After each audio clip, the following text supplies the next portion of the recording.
Even playing in just E form and A form, like in the key of A,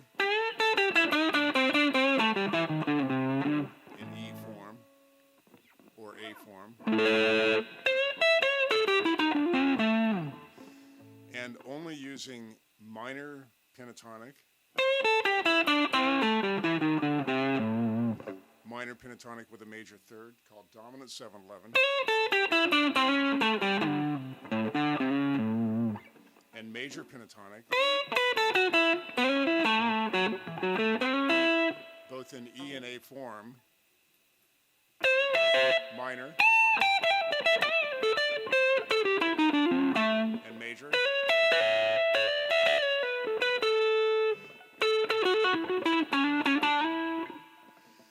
You're using 4 fingerings already.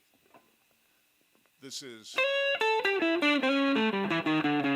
minor pentatonic with a major third. That's fingering 1. Major pentatonic is fingering 2.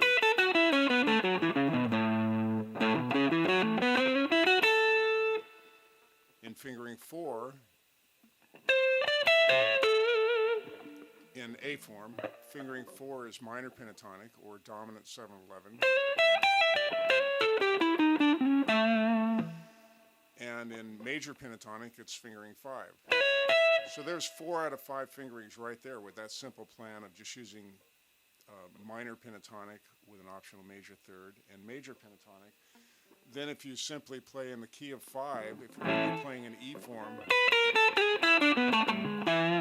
that was E minor pentatonic with a major third, you're using all 5 fingerings. My point is, to be a fluent player, you need to know all 5 fingerings in at least the 4 common types of scales really fluently. You need to know all the fingerings, because just playing in E form and A form, you're going to need all 5 fingerings. And as soon as you additionally start playing in chord scale, which you'll do to some extent, like you're playing in the key of A, and you're on the D chord, and you want to play generally in key scale, but if you play with a bit of a reference to the chord as well and think in D,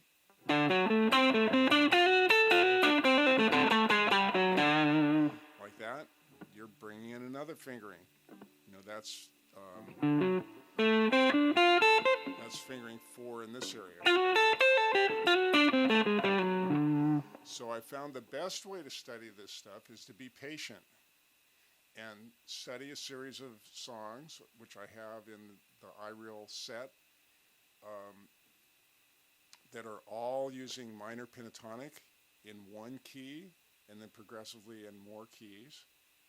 And then another set that uses all major pentatonic in 1 key and then progressively changing through more keys during a song.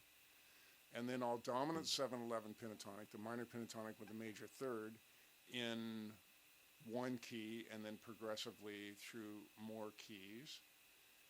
Then minor 6/9 pentatonic, which is, major pentatonic with a flat 3 in 1 key and then progressively through more keys, and then start mixing them up, because there's a lot of information here. You want to be able to play in the key of each chord to some extent.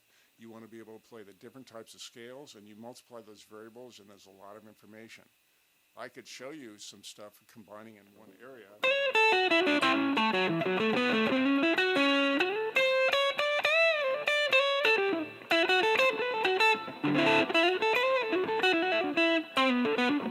But it starts getting complicated, and you could memorize the one example I'm playing, but I want you to be able to make up your own.